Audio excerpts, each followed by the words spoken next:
In questi giorni ho partecipato ad una manifestazione sul cinema sudamericano e mi sono arrivati i saluti del mio amico Lafcadio, un fotografo italiano, che stava nella città argentina di Cipolletti. Pensate, Cipolletti, una città incredibile che sono andato a guardare proprio perché ero rimasto stupito da questo nome. Il nome è dovuto al fatto che è stata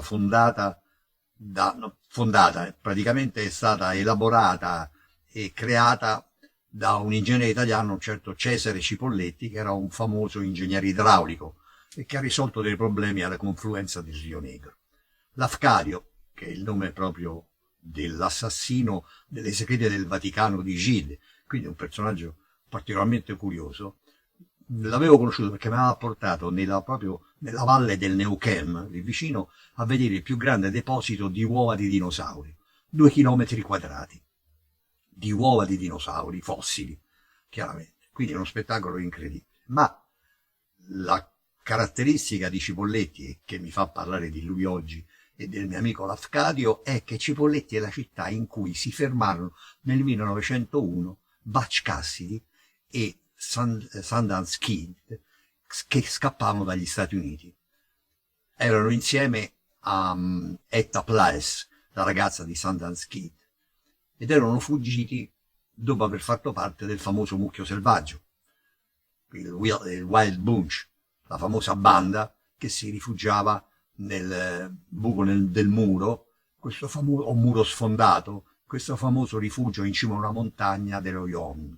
Ed è una circostanza veramente curiosa che il mio amico Lafcadio, dalla città di Cipolletti, in Patagonia addirittura, mi aveva mandato i suoi saluti proprio in questi giorni che cade l'anniversario di 50 anni del film Butch Cassidy and Sundance Kid, il famoso film che ha preso 3 Oscar, uno dei quali per la sceneggiatura, il film di George Roy Hill, un film sceneggiato da un grande sceneggiatore che si chiamava William Goldman, che è stato anche l'autore del Maratoneta e di Tutti gli uomini del presidente, anche lui 2 Oscar, musicato da Burt Bacharach, che pure lui ha 3-4 Oscar con la famosa canzone Gocce di pioggia su di me, con la fotografia di un altro straordinario personaggio, Conrad Hart, 3 Oscar per la fotografia, cioè un po' Gardassi, che si sono riuniti per fare questo film, con 2 straordinari interpreti che sono Paul Newman e Robert Redford.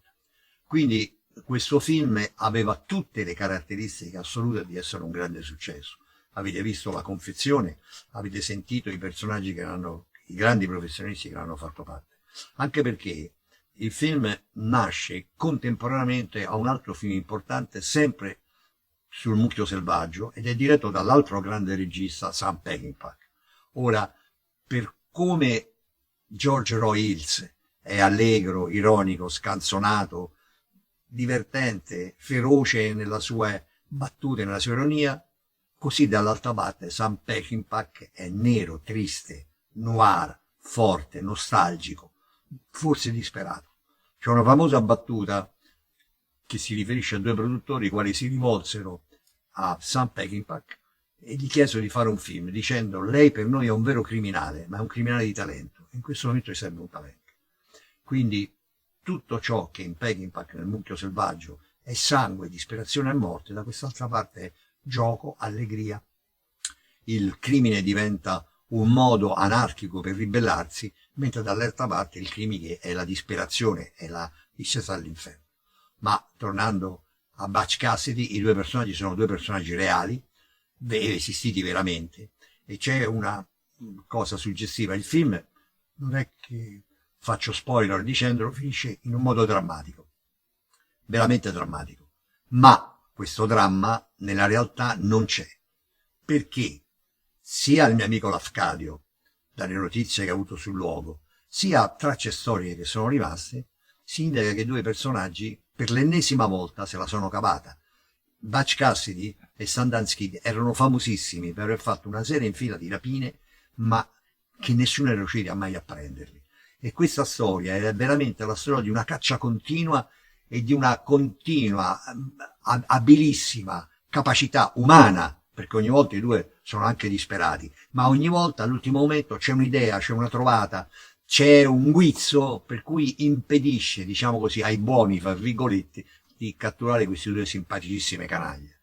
E il film vuole raccontare proprio questo, la capacità dell'essere umano di cavarselo a tutti i costi. E la loro fuga, la fuga che loro fanno nel film in Bolivia, nella realtà in Argentina fino al confine con la Bolivia, è la fuga tipica di tutti coloro che cercano di fuggire dalla responsabilità, ma che vanno a cacciarsi poi in un altro guaio. Il film si avvale anche dell'interpretazione di Katherine Ross, meravigliosa, stupenda, che addirittura sembra quasi dividersi fra i due amici, cioè i due sono talmente amici che c'è una famosa battuta di Paul Newman. Lei abbraccia Paul Newman e gli dice: ma se non avessi incontrato Sandra Schiff forse sarei stata la tua donna. E lui dice: ma lo sei, nel senso più bello di questo termine, un'amicizia che supera la barriera del sesso e che rende questa amicizia al di là di Jules e Jim, un'amicizia veramente sublime e divertente, ironica, spregiudicata, forse non si prendono neanche sul serio. Il film è pieno di battute e in questa situazione è veramente brillante, come sono tutti i film di George Royle. In ogni modo, probabilmente i nostri due eroi, sfuggiti davvero al finale del film, perché il film li fa finire in una maniera suggestiva ma aperta, si dice che sono morti addirittura nel 1936 e nel 1938 liberi e sereni negli Stati Uniti.